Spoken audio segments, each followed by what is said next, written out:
우리가 땅에 속한 그 사람의 형상을 지닌 것 같이 또한 하늘에 속하신 그분의 형상을 지니게 되리라. 8장 29절입니다. 시작. 그분께서는 자신이 미리 아신 자들을 또한 예정하사 자신의 아들의 형상과 같은 모습이 되게 하셨나니 이것은 그분이 많은 형제들 가운데서 처음 난 자가 되게 하게 하심이니라. 아멘. 기도하겠습니다. 하나님 아버지, 오늘 시간 저희들이 또 주님 앞에 모였습니다. 주님 또 이 말씀을 높이시고 또 말씀 가운데 우리가 있게 하시고 또 하나님께서 우리를 주님이 기뻐하시는 뜻대로 인도해 주옵소서. 그리고 또한 우리가 마음을 열어서 진정 하나님 말씀을 사랑하고 존중하고 그걸 정말 사람의 말이 아니라 하나님의 말씀으로 받아들일 수 있도록 도와주옵소서. 주님께 이 모든 것을 맡깁니다. 은혜로 또한 권능으로 인도해 주옵소서. 예수님의 귀한 존함을 받들어 기도합나이다. 아멘. 앉으시겠습니다. 오늘은 제가 고린도전서 15장 49절을 중심으로 하고 다음 주에는 로마서 8장 29절을 중심으로 말씀을 계속해서 선포하겠습니다.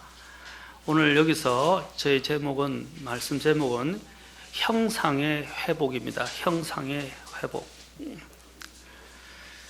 자, 우리가 땅에 속한 그 사람의 형상, 그 사람은 첫 번째 우리의 조상이 있던 우리 첫 번째 아담을 말합니다. 그 다음에 하늘에 속하신 그분의 형상은 육신을 비록 입고 오셨지만 하나님이신 그분, 바로 그 예수님의 형상을 말하는 것입니다. 우리가 처음 태어날 때는 바로 우리의 조상인, 육신의 조상인 아담의 우리는 형상을 가지고 살아가게 됩니다.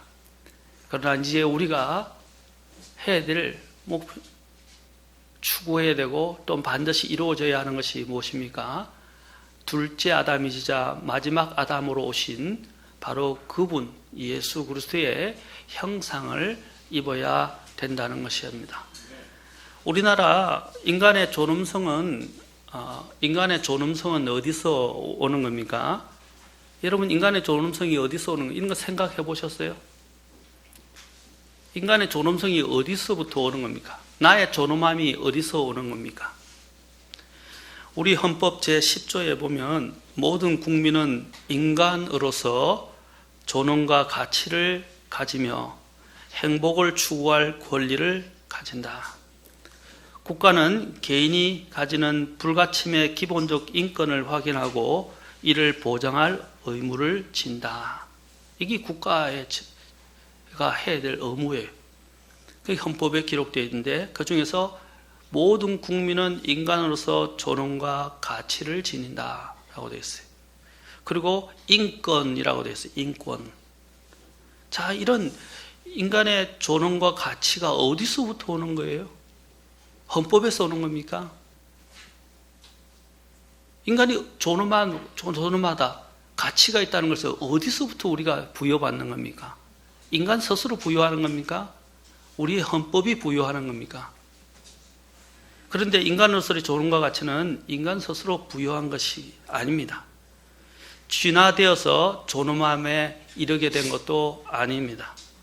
인류 역사를 보면 인간의 존엄성이 세워지기보다는 오히려 인류 역사를 보면 그 존엄성이 회파되고 훼손되었습니다. 인간이 타락한 이후에 얼마 가지 않아서 벌써 이런 일이 벌어지게 되었습니다. 가인이 자기의 동생 아벨을 죽이게 되고요. 또 뒤에 보면 또 다른 살인이 계속해서 이어지게 되는 것을 보게 됩니다. 인류가 시작되자마자 이런 불운한 일들이 일어나게 된 거예요. 인류 역사를 살펴보면 강자가 약자를 지배하고 억압하고 유린하며 착취해 왔습니다.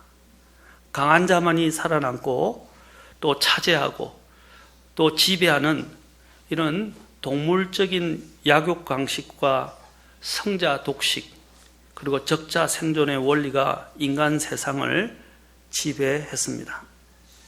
이런 인간의 존엄성을 회복하려는 정치적이나 철학적으로 그리고 사상적으로 종교적 시도도 운동도 있어 왔습니다.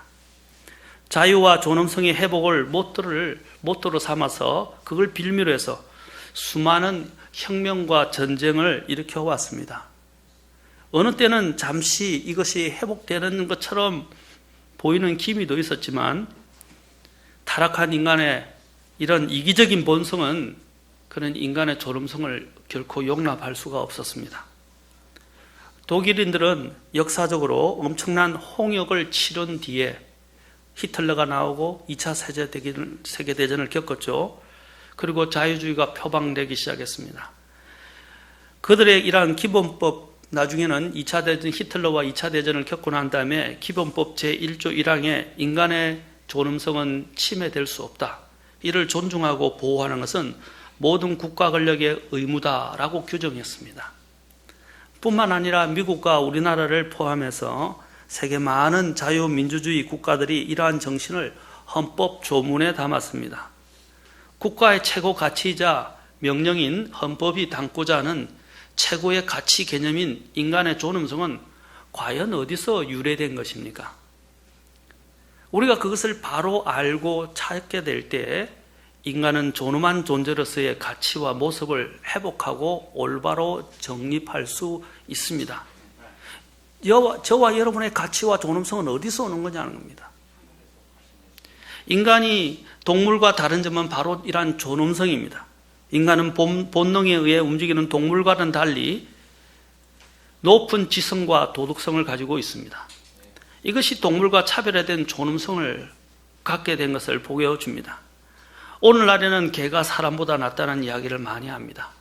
왜냐하면 짐승만도 못한 인간들이 너무 많기 때문이기도 하고 또 동물보호협회와 같은 단체를 인해서 이제는 동물들이 더 우대받는 세상이 되었습니다.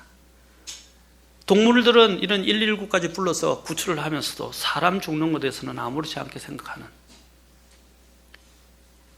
심지어는 개를 위한 호텔이 생기고 개를 위한 목욕탕이 생기고 개를 위한 산책로가 생기고 개를 위한 또 이런 운동하는 장소까지 생겼고 개를 위한 장례식장을 만들려고 이야기하고 개를 위한 이제는 개를 태우는 화장하는 곳까지 생기게 해달라고.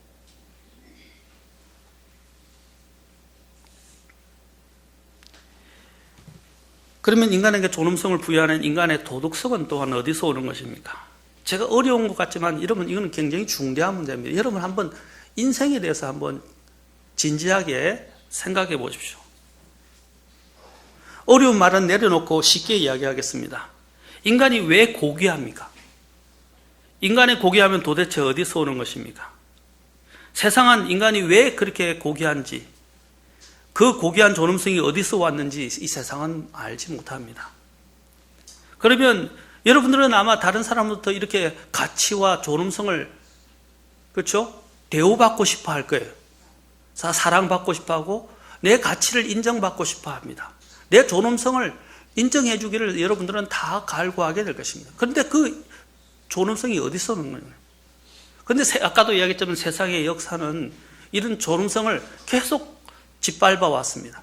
이걸 이용해 왔습니다. 오히려 더 훼손되었습니다. 그런데도 인간의 존엄성이 어디서 왔는지 이 세상은 알지도 못하면서 인간의 존엄성과 도덕을 운운하는 것은 얼마나 우스운 모습인지 모릅니다. 우리는 이것을 깊이 깨달아야 합니다. 인간의 존엄성은 창조주 하나님께로부터 오는 것입니다. 왜냐하면 인간은 하나님의 형상으로 만들어졌기 때문입니다. 이 진리를 깨닫지 못하면 인간은 제대로 인간으로서의 구실을 할 수도 없고 존엄성도 가질 수 없습니다. 인간이 그를 창조하신 하나님께로 돌아가지 않는다면 그는 존엄성을 회복할 수 없습니다.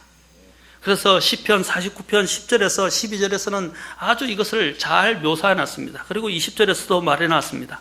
시편 가서 한번 보겠습니다. 시편 49편 10절부터 12절 20절을 보겠습니다.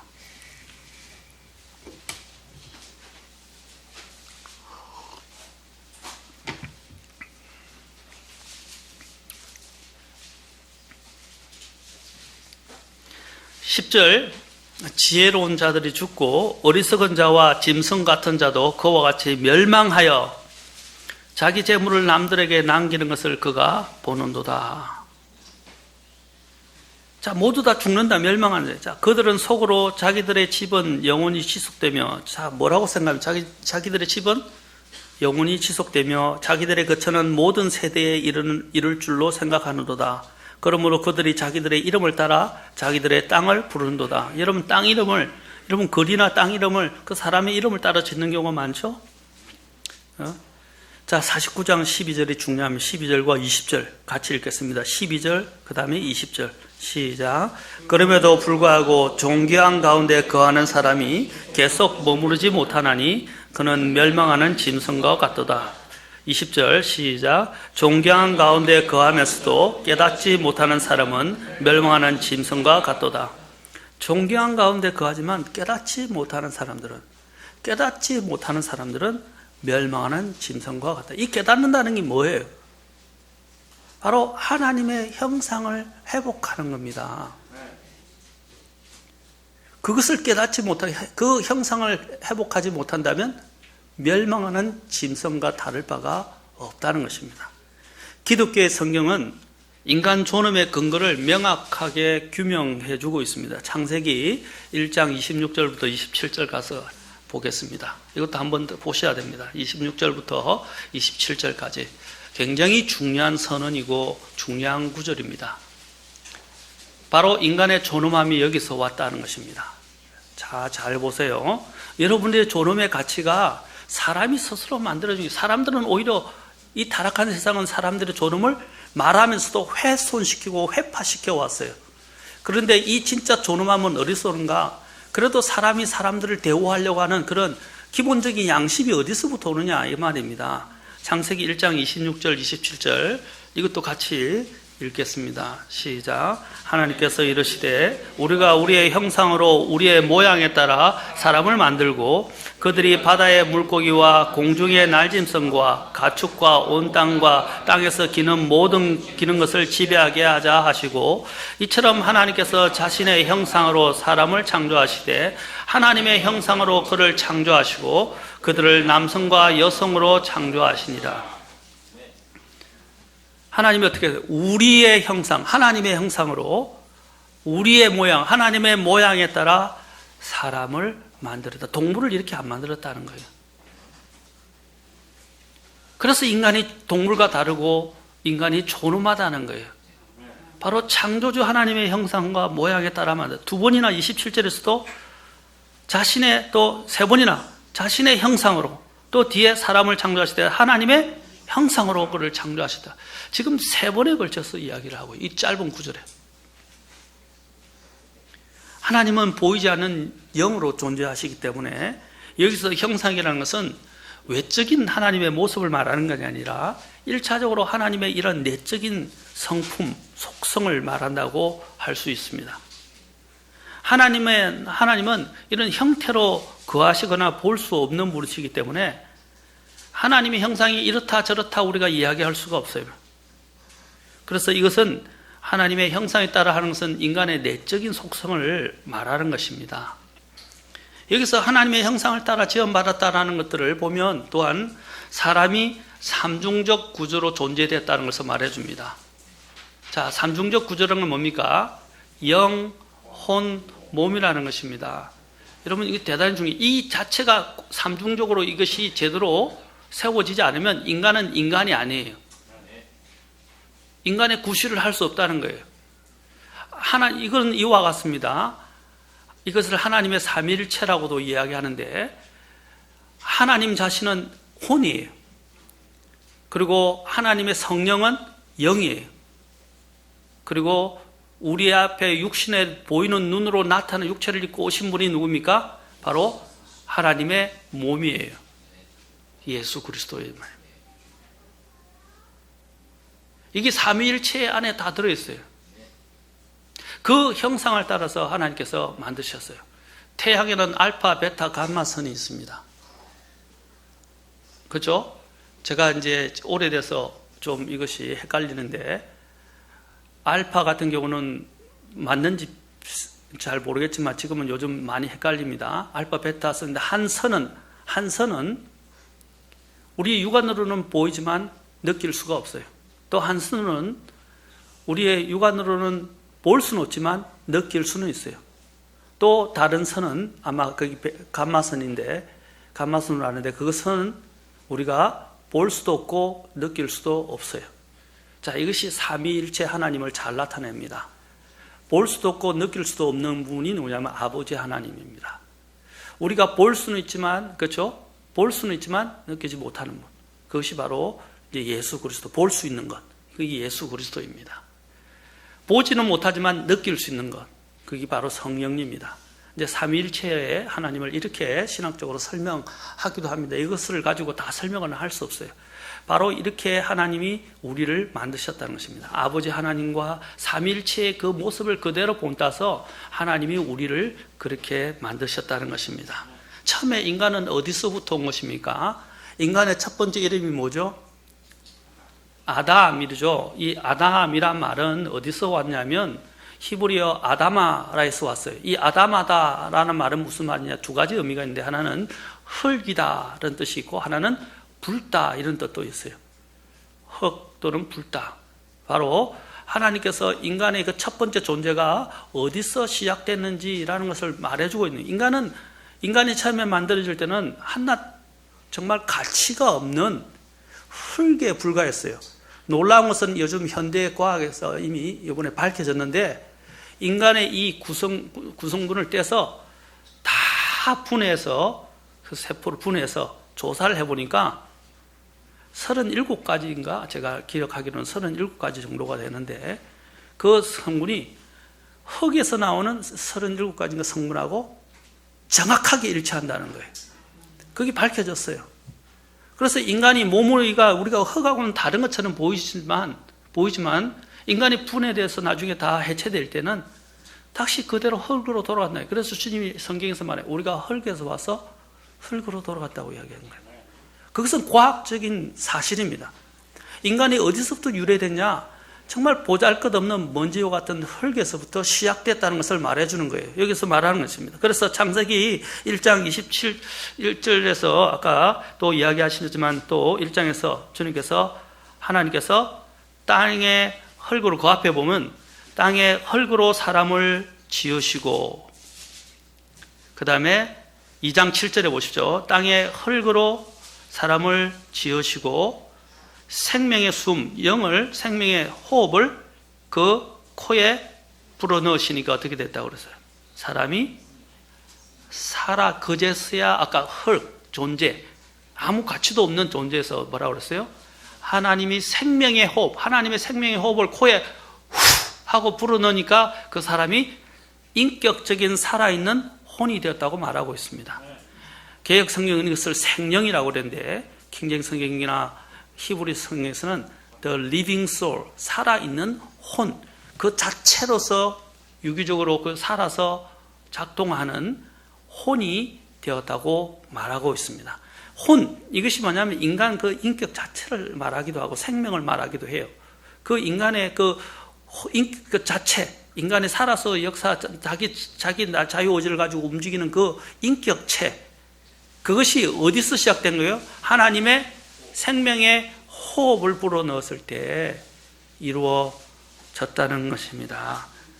먼지에 불과하고 흙에 불과한 그 존재가 하나님의 그 호흡, 생명의 호흡을 통해서 생명이 불어넣어져서 그것이 살아있는 혼이 됐다. 우리의 존엄성이 여기서 온다는 거예요. 아까도 얘기했지만 그 존엄성이 하나님께로부터 온 것을 알지 못하게 될 때는 어떻게 해요?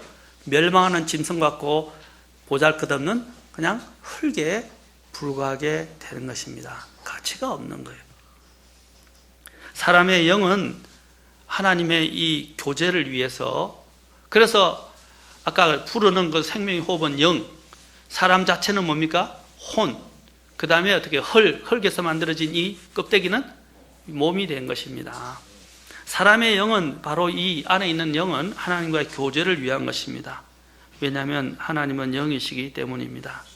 그러나 사람이 하나님을 거역하고 죄를 범해 하나님께서 경고하신 대로 죽게 되어서 하나님과 교제가, 생명의 교제가 단절되고 에덴 동산에서 쫓겨나게 되었습니다. 그가 하나님의 명령을 어겼을 때 첫 번째 사람 아담은 사실상 죽지 않고 버젓이 살아 있었습니다. 하나님이 뭐라고 말씀하셨어요? 동산 중앙에 있는 선악과를 먹으면 어떻게 한다고 했어요? 내가 반드시 죽으리라 해도 그가 먹었잖아요. 근데 그는 죽지는 않았어요. 그럼 하나님이 거짓말 하신 겁니까? 하나님이 그냥 위협으로만 말씀하신 것입니까? 죽었어요. 뭐가 죽었냐면 그 먼저 죽은 것이 인간의 영이 죽은 거예요. 그 안에 있는 영이 죽은 거예요. 그 영의 죽음을 먼저, 인간의 이 범죄는 영의 죽음을 가져오고, 그래서 영이 죽으면서 어떻게 해요? 하나님의 온전한 형상, 아까 인간은 삼중적 구조가 그 하나님의 형상에 따라 만들어졌는데 영, 혼, 몸이 있어야 올바른 인간이라 그랬어요. 그런데 먼저 뭐가 죽었어요? 영이 죽었어요. 그 위에는 아담은 몇 년을 살았습니까? 범죄하고도 930년을 더 살았습니다. 1000년 가까이를 누렸어요. 930년을. 그런데 결국 어떻게 됐어요? 원래 인간이 만들어질 때는 영원히 살도록 창조되었습니다. 그런데 결국에는 어떻게? 영이 죽어서 결국에는 육신의 죽음까지 오게 되었다고 말하고 있습니다. 그래서 한 번 죽는 것은 사람에게 정해진 것이요, 그 뒤에는 심판이 있으리니. 아까 한 번 죽는 사람이 죽게 된 것이, 인간이 육체적으로 죽게 된 이유가 뭡니까? 하나님의 형상을 잃어버렸기 때문입니다. 그래서 하나님과 교제가 끊어지고 하나님의 생명에서 떠나 있게 되었습니다. 그리고 그것이 그냥 거기서 끝나는 것이 아니라는 것입니다. 그것이 아까 뭘 불러왔다 그랬죠? 육체의 죽음, 영원히 살도록 창조된 자가 하나님의 형상을 잃어버려서 영이 죽어서 이제는 육체적 죽음까지 찾아오게 된 것입니다. 우리의 모양이란, 하나님께서 인간을 만들 때 하나님의 모양은 곧 하나님의 DNA로 만들어졌다는 것입니다. 우리가 보통 아들이 무엇을 물려받습니까? 아버지로부터? DNA를 물려받잖아요. 유전이라고 그러죠. 유전한다 그러잖아요. 유전을 받는다 그래요. 우리 원래 인간이 원래 하나님의 이 DNA, 하나님으로부터 유전받는 겁니다. 생명을. 그런데 인간의 범죄가 그걸 모든 것들을 파괴시켜 버렸어요. 우리는 원래 하나님과 같은 이런 성품을 가지고 있었습니다. 그게 뭡니까? 신학적으로는 공유적 속성이라고 하는데, 이런 하나님의 공유적 성품, 속성을 사실은 가지고 있습니다. 그것의 가장 큰 기치가 아까 모양 중에서 하나가 뭡니까? 인간에게 있어서 갖게 된 것이 바로 인간이 영적인 존재가 되었다는 것을 말해주는 것입니다. 아까 처음에 만들었을 때 인간은 아까 영적인 존재가 돼요. 그래서 동물과 다르다는 거예요. 영적인 존재. 그 다음에 두 번째로 아까도 얘기했지만 인간이 하나님의 생명의 호흡을 통해서 그 안에 영이 가고 영적인 존재가 됐고, 또 인간의 그 혼은 무엇을 말하니까 인간이 인격적인 존재라는 것을 말해 주는 것입니다. 그 다음에 세 번째는 인간은 그냥 영과 인격적인 인격만 갖고 있는 게 아니라 그 인격 안에는 하나님의 성품과 같은 하나님의 도덕성을 가지고 있어요. 동물은 이런 도덕성을 갖고 있지 않습니다. 본능입니다. 그리고 또한 동물은 약간의 지성과 약간의 뭔가 이렇게 알고 있는 그런 것은 있지만, 그러나 인간이 갖는 이런 지성, 문화를 만들어내고 또 창조하고 이런 부분들은 동물이 할 수가 없어요. 이런 또한 고상한 인간의 이 도덕성은 동물이 누릴 수 없는 거예요. 동물들은 아까 본능에 따라서 움직인다 그러죠. 여러분들이 본능에만 따라 움직이면 그건 동물과 다를 바가 없어요. 그러나 하나님은 우리에게 동물과 다른 특별한 도덕성을 주는데, 그 도덕성이 어디서 오느냐는 거예요. 그 도덕성을 깨닫게 하면서 여러분들을 인도하고 지시하고 하나님을 모를 때에도 지금은 인도하는 게 뭐예요? 양심이에요, 양심. 양심은 동물에게는 없어요. 이 양심은, 양심의 뜻이 뭐라고 말씀드렸습니까? 전에 제가 여러 번 이야기했어요. 양심의 뜻은 더불어 안다 또는 함께 안다, no with라는 뜻이었다고 그랬어요. 누구와 더불어 안다는 것입니까? 하나님과 더불어 안다는 거예요. 그 양심은 하나님이 주신 거예요. 이것은 바로 인간의 도덕성을 말하고 동물과의 차별성을 이야기하는 것입니다. 저와 여러분은 동물이 아니에요. 많은 사람들이 인간이 진화해서 동물과 같다고 이야기하고 동물과 다를 바 없다고 이야기합니다. 그러면 동물을 숭배해야지 동물을 왜 숭배하지 않습니까? 이걸 못 깨달으니까 이제 동물을 숭상하기 시작한 거예요. 여러분 소 먹나요? 소고기 먹어요? 돼지고기 먹어요? 생선 먹어요? 만약에 진화됐다면 그거 다 조상이에요. 맞습니까? 원숭이 잡아 죽이죠? 심지어는 필리핀에서는 원숭이를 잡아서 머리 이렇게 뚜껑을 열고 살아있는 채로 그 생고를 먹는다고 그래요. 가장 인간에 가까운 종이 원숭이라고 그러는데, 원숭이가 만약에 진화론에 따르면 원숭이는 인간에 가장 가까운 조상인데, 호모 사피엔스의 조상인데, 왜 그 원숭이를 잡아 죽이고 먹느냐는 거죠. 아까도 얘기했죠. 인간이 하나님의 형상을 잃어버렸기 때문에 스스로 자신들의 이 형상을 회복하지 못하고 계속 회파시키고 있다는 것입니다. 그런데 기본적으로 양심, 구겨진 양심, 이것이 파괴된 양심이지만, 회파된 양심이지만, 그러나 그나마 양심이 있어서 그래도 그 존엄성을 회복하려고 역사상 몸부림을 치면서 많은 시도들이 있었지만 결국 온전히 이루지 못했습니다. 인간은 도덕적 존재로 만들어져요. 그리고 또한 인간은 더 나아가서 동물이 가질 수 없는 이런 지성을 가진 이성적 존재가 됐다는 거예요. 그리고 또한 아까도 우리 창세기에서 보죠. 하나님께서 인간을 만드시고 뭐라 그랬어요? 모든 이 세상의 것들을, 특히 동물들을 지배하라 하셨어요. 하나님이 또한 인간에게 주신 것이 뭐죠? 다스리는 통치권을 주셨어요. 바로 인간의 이 5가지, 아까 제가 말씀드렸죠.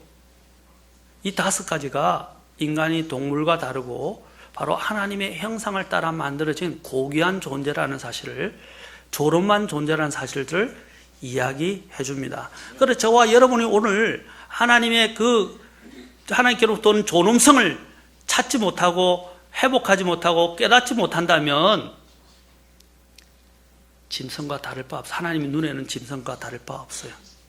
아까도 얘기했죠. 인간이 범죄하기 전에는 이 존엄성이 온전히 갖추어졌지만 인간이 범죄하고 타락한 이후에는 이 존엄성마저 다 위협을 받게 되고 다 깨지게 됐다는 거예요.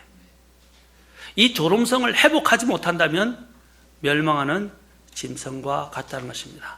하나님이 오늘 저와 여러분에게서 갈구하는 게 뭡니까? 가장 원하시는 것이 하나님의 형상으로 만들어졌으나 그 형상이 훼손되어진 그 인간의 그 형상을 하나님은 여러분들이 회복되기를 원하신다는 거예요. 저와 여러분들이 존엄성을 찾으려면 하나님께로 돌아가야 됩니다.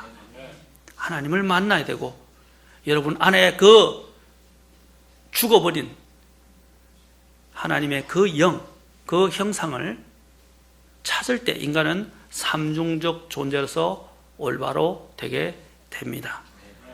그 형상을 회복하는 것을 우리가 다른 여러 가지 말들로 신학적으로 또는 성경적으로 설명을 하기도 합니다. 거듭남 또는 다시 태어남, 구원, 영생, 이러한 다른 말들로 많이 표현을 합니다.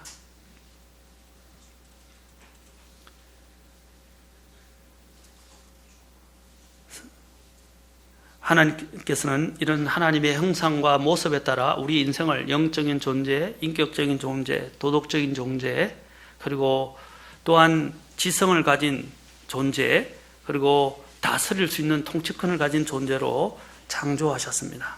그 목적은 하나님이 우리를 만드신 목적이 뭐예요? 우리와 교제하시기 위해서 만드셨어요. 하나님과 교제한다는 건 이 엄청난 특권이고 영광입니다. 그런데 인간이 안에 교만이 들어오고 또 하나님 없이 살고자 하는 이러한 사탄의 유혹에 빠져서 결국은 하나님께 범법하고 말았던 것입니다. 자신에게 주어진 이 모든 것들을 일시에 이 어리석음으로 인해서 잃어버린 것입니다. 인간은 하나님의 형상으로 창조되었기 때문에 인간은 고유한 가치와 원래 존엄성을 갖게 되고 다른 피조물과 구분됩니다. 하나님께서 동물을 그분의 형상에 따라 그분과 같은 모습으로 창조하지 않으셨습니다. 동물이 인간보다 더 대우받는 지금의 세상은 우리가 마지막 때에 살고 있음을 더욱 실감하게 해주는 것입니다. 이제는 동물은 그냥 부려먹거나 일을 시키거나 먹이에 있어요. 그러나 오늘은 동물들이 어떻게 해요? 사람보다 더 우대받고 대우받습니다. 앞으로는 창조를 거스리는 유전자를 조작한 인간, 합성 인간, 하이브리드 인간, 또 AI, 우리가 요즘 AI 많이 하죠? 지능 로봇, AI와 같은 지능, 그렇죠? 지성을 가진 로봇과 같은 지능 로봇과 같은 인조 인간이 등장하고 있고, 주님의 재림이 늦추어지면 이 인조 인간들이 작금의 동물처럼 존엄성을 부여받고 우대를 받게 되고, 그들이 또한 나중에는 로봇이 혁명을 일으켜서 권리 장전을 위해서 데모나 파업을 할 날이 올 줄도 모르겠습니다. 요즘 동물보호협회 하는 걸 보십시오. 이것은 성경이 가르치는, 우리가 동물을 학대하라, 저는 그런 말을 하는 게 아닙니다. 동물을 보면 이쁘잖아요. 귀엽잖아요. 그러나 동물이 요즘은 반려자가 되고 인간과 동등한 대우를 누리기까지 와 있어요. 앞으로는 로봇이 그렇게 되지 말라는, 하이브리드 인간이 그렇게 되지 말라는 법이 없어요. 이게 얼마나 참담한 모습입니까? 로봇이 하나님의 형상을 부여받았나요? 동물이 하나님의 형상을 부여받았나요? 저는 동물을 이뻐하고 귀여워하는 것을 지금 반박하려고 말씀드린 게 아닙니다. 가치와 존엄성을 제대로 정립하라 이 말입니다. 무엇이 더 중요한가를 보라 이 말입니다. 인간은 지금 이렇게 억압받고 고난받고 고통당하고 있는데 오히려 동물들이 더 우대를 받아요. 요즘은 얼마나 이 세상이 사악해졌는지, 인간이 인간으로서의 만족을 구하지 못하니까 이제는 어떻게 돼요? 동성애가 판을 치기 시작하고, 더 나아가서는 요즘 뭐가 많냐면, 제가 입에 담기도 어렵지만 섹스 로봇이 만들어졌어요. 이 인간과 인간이 이런 정상적인 관계를 하지 못하고 로봇하고 관계를 하고, 심지어는 더 나아가서 어떤 거하고 갑니까? 동물하고 관계하는 수간이 성행하기 시작하고, 이미 유럽에서는 그것이 일어났다가 폐지되기도 했어요. 네덜란드에서는요. 수간이 합법화됐다가 폐지되었어요. 이게 정상입니까?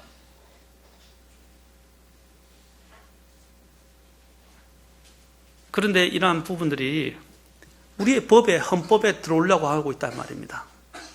인간의 존엄성을 해치기. 여러분, 양성평등, 아까 하나님이 사람을 뭐라고 했어요? 남자와 여자로 여성으로 남성과 여성으로 만들었다고 했는데, 오늘날 헌법이 뭐래요? 양성평등을 말하지 않고 성평등을 이야기하려고 그래요. 헌법을 바꾸려고 한다 이 말입니다.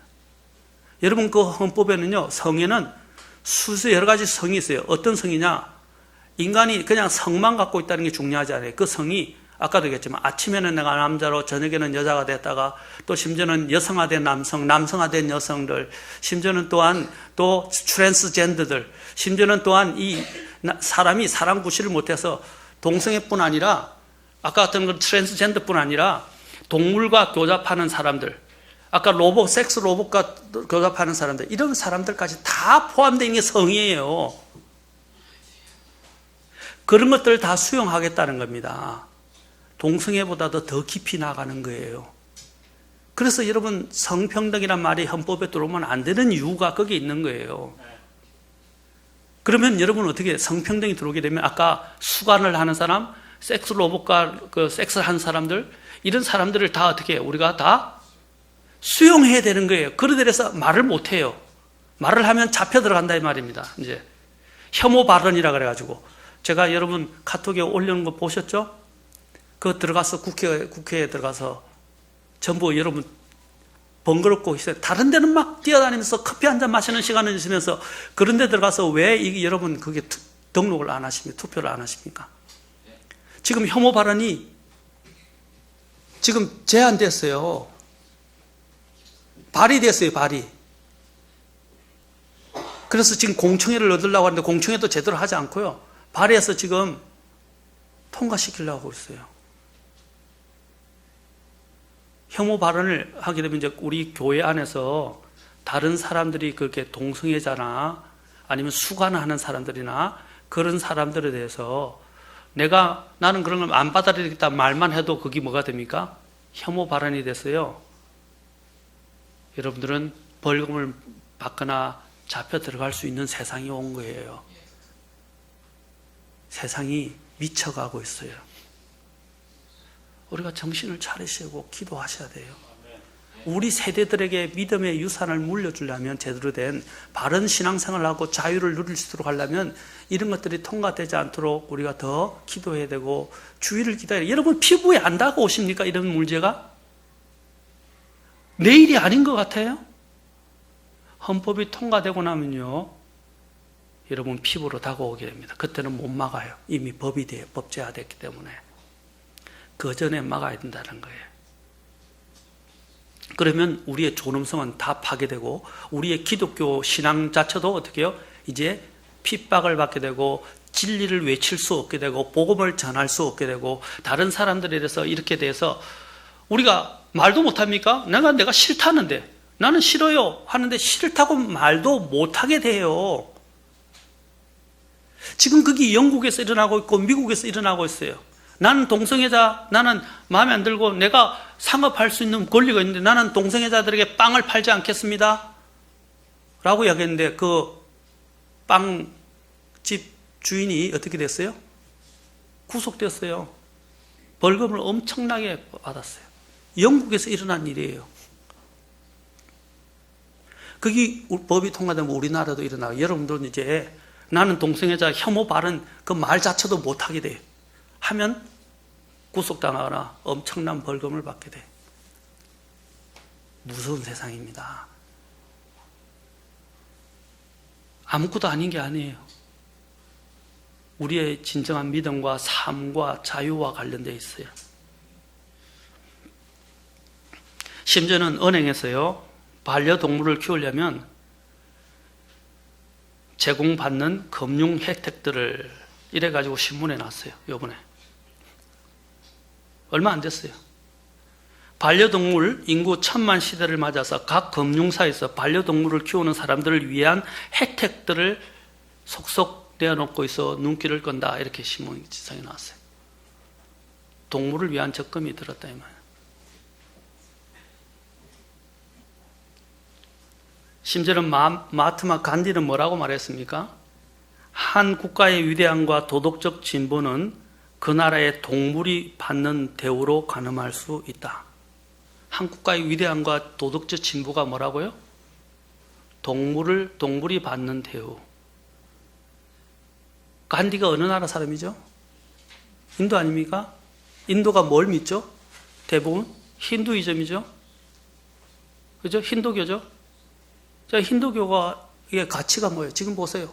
사람들은 저렇게 여러분 알고 계급 체계가 있죠, 그게? 예? 카스트 계급 체계가 있죠. 사람들은 억압받고요. 어떤 천민들은 인간 대접도 못 받는데 소들은 지나가면서 어떻게 해요? 죽이지도 못하고 번성만 하고 있고 도로를 점령해버리고 온 땅에 똥을 싸놓고 심지어는 모든 동물들이 우대받아요. 우스갯소리로 이야기하는 것 같지만 지금 인도의 모습을 보십시오. 그런 종교적 가치를 가지니까 동물이 인간보다 더 우대받아요. 오히려 카스트 제도로 인해서 인간은 더 짓밟히고 있어요. 그들에게 인간의 존엄성이 여기 있던 아까 간디가 이야기했는데 간디가 말하는 인간의 존엄성은 어디로 간 거예요?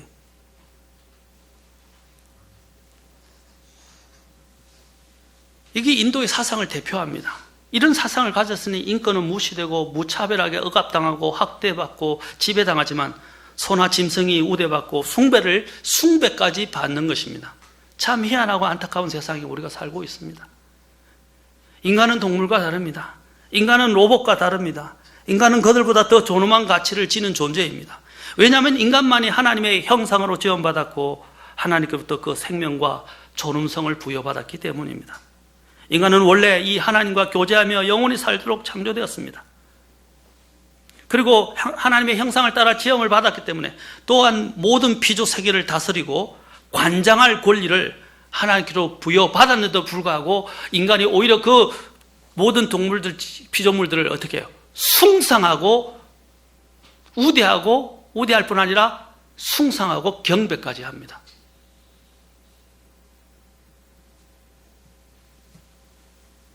죄로 인해서 인간이 하나님의 형상을 잃어버리고 파괴되었기 때문입니다. 이러한 모든 비참함이 거기서 오는 거예요. 우리 인생을 한번 돌아보십시오. 지금 과연 존귀한 자답게 살고 있습니까? 그렇게 대우받습니까? 이 세상을 살펴보십시오. 신문을 펴서 읽어보십시오. 뉴스를 보십시오. 무엇을 보여줍니까? 로마서는 사도 바울이 그리스 고린도 도시에 머물면서 항구 도시의 번영과 태폐를 바라보면서 쓴 것으로 알려져 있는데 이 1장을 보면 바로 그 당시의 시대의 모습을 보이는데 이것이 오늘날의 우리의 모습을 그대로 반영해 주고 있습니다. 같이 한번 가서 로마서 1장 보겠습니다. 로마서 1장 19절부터 25절까지입니다. 여러분, 제가 이렇게 말씀드린 것은 저와 여러분이 하나님 앞에서 너무 소중하게 만들어졌다는 거예요. 고귀하게 만들어졌다는 거예요. 하나님이 원래 그렇게 만드셨고 그 존엄성이 하나님께로부터 부여받았는데 인간의 이런 존엄성이 다 깨지게 됐다는 거예요. 그 하나님의 형상을 잃어버렸어. 그래서 제가 말씀드리고자 하는 것은 이 하나님의 형상을 되찾아야 된다는 것입니다. 여러분 안에 이 하나님의 형상을 되찾지 못하면 저와 여러분들은 존엄성을 갖지 못하게 될 것이고 결국은 영원히 잃어버린 바 될 것입니다. 대단히 중요한 주제입니다. 1장 19절부터 25절까지입니다. 제가 읽겠습니다. 시간상. 이는 하나님을 알만한 것이 그들 속에는 분명히 드러나 있기 때문이라. 하나님을 알만한 것이 사람 속에 이 사람이 양심으로 알 수 있어요. 아까 양심이 더불어 안다 그랬죠. 하나님께서 그것을 그들에게 보이셨느니라. 곧 그분의 보이지 않는 것들, 곧 그분의 영원하신 권능과 신격, 하나님의 그 인격이죠. 신격은 세상의 창조 이후로 분명히 보이며 만들어진 것들을 통해 깨달아 알 수 있나니 그러므로 그들이 변명할 수 없느니라. 변명 못한다 이 말이에요. 다 아는데 인간이 그걸 무시하는 게 고의로. 21절 그들이 하나님을 알되 안다 이 말이죠. 그런데 어떻게 해요? 그분을 하나님으로 영화롭게 하지도 아니하고 감사하지도 아니하고 오히려 자기들의 상상 속에서 허망해지고 또 그들의 어리석은 마음이 어두워졌나니 그들은 스스로 지혜롭다고 선언하나 어리석은 자가 되어 자 보세요. 썩지 아니할 하나님의 영광을 하나님의 형상이죠. 썩을 사람이나 새나 네 발 달린 짐승이나 기어다니는 것들과 같은 뭐라고 그랬어요? 형상으로 바꿔버렸다고 그랬어요. 이런 동물, 썩을 동물의 형상으로 바꿔버려요. 그러다 다음에 그것을 어떻게 해요? 경배하여. 자, 보십시오. 25절. 그들은 하나님의 진리를 거짓으로 바꾸고 창조자보다 뭐라고 해요? 창조물을 더 경배한다 그랬어요. 이 형상으로 바꿔보는 거예요.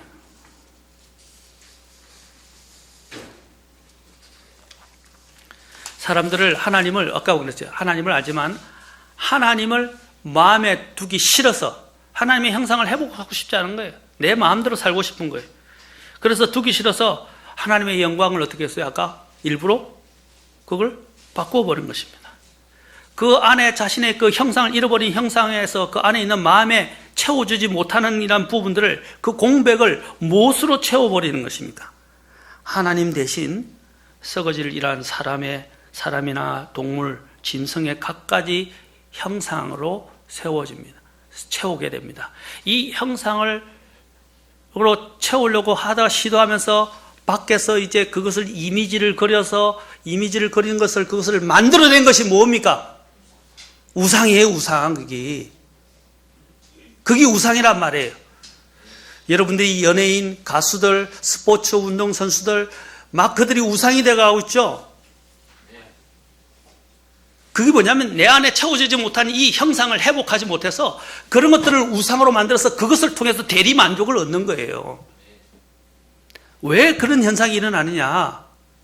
하나님의 형상이 여러분들 안에 회복되지 못했기 때문입니다.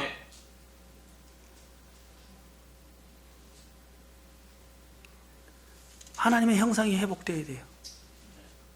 그리고 이 형상이 제대로 안에서 내 안에 정립이 안 되면 어떤 일이 납니까? 여러분들도 계속 이 세상에서 막 보이는 이런 우상들에 빠지기 시작해요. 그래서 오늘 제가 이야기한 형상의 회복이라고 말씀드리는 거예요. 먼저는 하나님의 형상을 회복해야 되고, 나중에 다음 시간에 다루겠지만 우리는 그리스도의 형상이 내 안에 어떻게 해요? 형상이 완전히 새겨져야 합니다. 본받아야 되고 그것과 일치되어야 합니다. 그것이 아까 로마서 1장 19절에서 이야기하는 하나님이 우리를 만드신 그리고 부르신 목적입니다. 여러분의 형상은 어떤 모습입니까? 오늘 이 형상을 회복하기 위해서 어떻게 됩니까? 빨리 정리하고 마치겠습니다. 자, 보십시오. 인간이 범죄한 이후에 어떤 일, 처음에는 하나님의 형상으로 만드는데 창세기 5장 3절로 빨리 가보겠습니다. 창세기 5장 3절.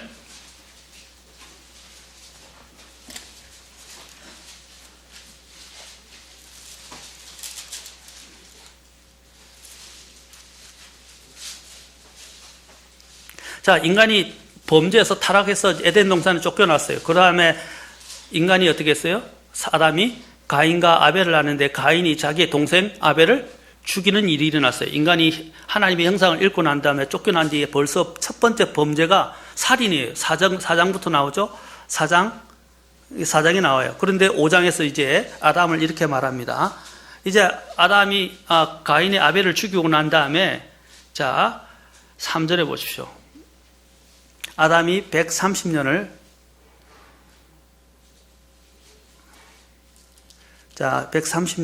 살며 뭐라 그랬어요? 어떻게 됐죠? 아담이 누구 모양이에요? 하나님의 모양이 아니라 자기의 모양대로, 타락한 그 인간의 모양대로 자기 형상에 따라, 아까 하나님의 형상과 하나님의 모습이라고 그랬죠. 그런데 지금 뭐라 그랬어요? 자기의 모양과 자기의 형상에 따라 아들을 낳아서 그 이름을 셋이라 하니라. 인간이 아까 같이 그 유전적으로 이제 그 모든 타락한 본성이 물려지게 되었습니다. 자, 이 일로 인해서 인간의 타락으로 인해서 어떤 일이, 창세기 3장 17절에 보면 땅이 저주를 받게 되었어요. 우리가 일하지 않아도 온통 온갖 가실이 있고 따먹고 살 수 있는 파라다이스가, 낙원이 있게 되었어요. 그런데 그 낙원이 어떻게, 인간이 범죄해서 에덴에서 쫓겨나게 되고 그 땅이 어떻게 저주를 받게 돼서 가시와 엉겅퀴가 나오게 됐어요. 그래서 수고하지 않으면 계속 덤불과 가시, 그렇죠? 잡초들이 무성하고 우거져서 우리가 수고하지 않으면, 땀 흘려서 수고하지 않으면 먹을 수 없게 된 거예요. 저주를 받은 거예요, 땅이. 그 다음에 3장 17절과 19절에 보면 평생도록 사람이 땀 흘려서 수고해야 양식을 얻을 수 있게 되었다. 3장 16절에 보면 창세기 또 뭐라고 그랬어요? 여자가 해산의 고통을 겪게 돼요. 해산의 고통을, 그 고통이, 처음에 고통이라는 단어가 여기서부터 인간이 고통을 이제 겪게 됐다는 거예요. 여러분이 고통의 문제를 해결하려 하십니까? 이 고통이 어디서부터 온 겁니까? 바로 인간의 죄 때문에 온 것입니다. 또 어떻게 3장 15절에 보면 또한 사탄과 여자의 씨, 그렇죠? 예수 그리스도죠. 그 뱀의 씨, 그렇죠? 또 뱀의 씨, 그렇죠? 그리스도입니다. 결국에는 하나님과 사탄이 대립하게 되고, 그리스도와 적그리스도가 대립하게 됩니다. 여러분들이 그리스도의 편에 서지 않으면 여러분들은 나중에 결국 첫 번째 아담에 속하게 되고 적그리스도를 따르게 될 겁니다. 또 3장 24절, 3절부터 24절에 보면 에덴 동산에서 쫓겨나게 됐죠. 22절부터 24절에 보면 생명나무에 접근한 생명나무, 영원히 살 수 있는데 그 생명나무에 접근하는 것이 금지되게 됩니다. 사람들은 끊임없이 우리 자신들 안에서 본래 정체성을 찾아 세우려는 시도를 꾸준히 해왔습니다. 그 이유는 사람들의 생명의 본질인 하나님의 형상을 잃어버렸기 때문입니다. 오늘날 이것을 심리학적으로는 자아의 정체성을 찾는 것 또는 회복이라고 말합니다. 자아 정체성 회복. 그래서 사람들은 자신이 마음속에 추구하는 어떤 이미지 형상을 그려놓고 그것을 찾아 방황하고 나름대로 찾으면 그것을 형상화하여 숭배합니다. 그러한 형상을 우리는 아까도 말했지만 우상이라고 부릅니다. 오늘날 자신이 추구하는 것을 새겨놓고 각종 장식물과 사진들과 그림들을 붙여놓고 그것을 보면서 기쁨과 만족을 얻고 심지어는 전율과 카타르시스를 얻거나 숭배하기까지 합니다. 요즘 핸드폰에 여러분 어떤 사진이 있어요? 스마트폰에. 가족 사진이에요? 아니면 좋은 그냥 자연 배경이나 아니면 하나님과 관련된 신앙 사진이에요? 교회 사진이에요? 연예인 사진이에요? 내가 사랑하는 연예인 사진이에요? 자, 그건 뭘 말하냐면 여러분들이 추구하는 그 형상이 스마트폰에 반영된다는 겁니다. 자, 아까도 얘기했죠. 인간이 자기가 추구하는 그 형상을 마음에서 해결을 못하니까 이미지화된 것을 여러분들의 스마트폰이나 아니면 집에 사진으로 걸어 놓는 거예요. 연예인 사진들 많이 걸려있죠? 젊은이들은. 왜? 하나님의 형상이 그 안에 새겨지지 않기 때문에, 회복되지 않고 해결되지 않기 때문에 자꾸 뭔가를 찾아서 형상을 찾고 거기서 자기 자아 정체성을 회복해보자 안간힘을 쓰는 거예요. 그럼 결국 안 되니까 이제 그런 것들까지 경배하고 숭배까지 합니다.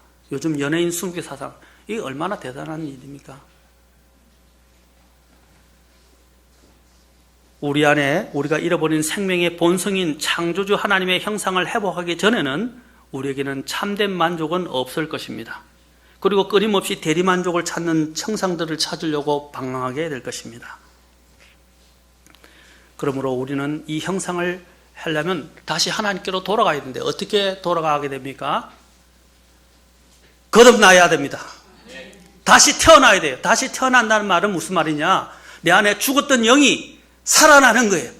다시 살아나서 아까 인간은 삼중적 구조로 되어 있다고 그랬어요. 이건 철학도 밝히지 못하는 거예요. 영, 혼, 몸으로 되어 있는데 인간이 아까 처음에 죽었을 때 뭐가 그래요? 지금 내가 육신적 죽음이 찾아오면 영이 죽어 있으면 인간은 온전한 인간이 아니에요. 존엄성이 없는 존재란 말입니다. 그런데 어떻게 해요? 인간이 거듭나서 구원을 받게 되면 그 안에 하나님의 죽었던 그 영이 다시 살아나게 되고 영이 살아나면서 영, 혼, 몸을 가진 온전한 존재가 된다는 거예요. 그래서 하나님의 형상을 회복하려면 반드시 거듭나야 되면 다시 태어나야 돼요. 그래서 성경에서 예수님께서 내가 반드시 다시 태어나야 한다는 말을 이상히 여기지 말라고 그런 거예요. 그러나 니고데모라는 유대인 지도자는 예수님을 찾아와서 그랬어요. 어떻게 인간이 다시 태어날 수 있습니까? 모태에서 났는데 다시 모태로 들어갔다가 다시 태어날 수 있습니까? 이런 육신적인 이해를 했어요. 그러자 주님께서 말했어요. 물과 성령으로 다시 태어나지 않으면 하나님의 왕국을 볼 수도 없고 들어갈 수도 없다고 말씀하셨어요. 다시 태어난다. 어떻게 다시 태어납니까? 우리 안에 하나님의 형상을 다시 회복하고 다시 태어나게 하기 위해서 바로 예수님이 이 땅에 오셔서 우리를 대신해서 그 죄의 값을 지불해 주시고 대신 죽어 주셨다는 거예요. 이게 기쁜 뉴스예요.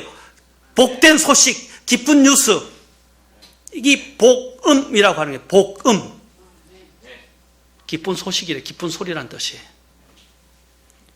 여러분, 이 기쁜 소식.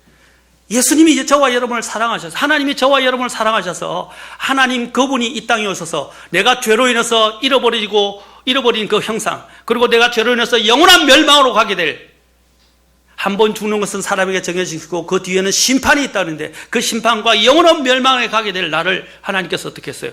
예수 그리스도를 통해서 내 죄를 그분에게 다 지우시고 그분께서 대신해서 십자가에서 피를 흘리시고 죽어주셨다는 거예요. 내 죄값을 지불해 주신 것입니다.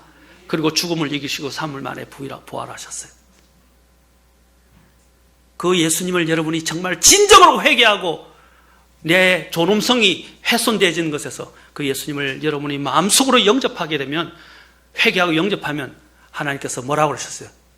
값없이 주님께서 은혜로, 그게 은혜인데 여러분의 영을 회복시켜 주시고 다시 태어나게 하시고 영원한 생명으로 인도하신다고 약속하셨어요.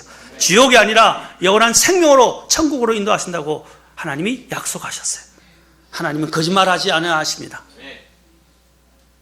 오늘 여러분들이 그 존엄성을 회복하려면 예수님을 믿으십시오.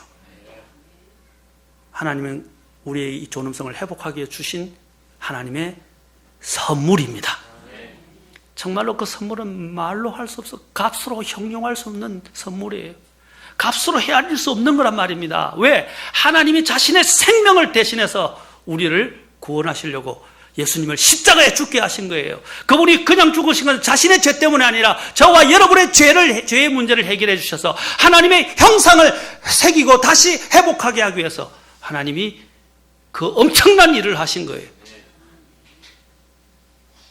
하나님께서 세상을, 저와 여러분을 이처럼 사랑하셔서 자신의 독생자를 주셨으니 누구든지 그분을 믿는 자들은 멸망하지 않고 영존하는 생명을 얻게 하려 하심이라. 기도하시겠습니다.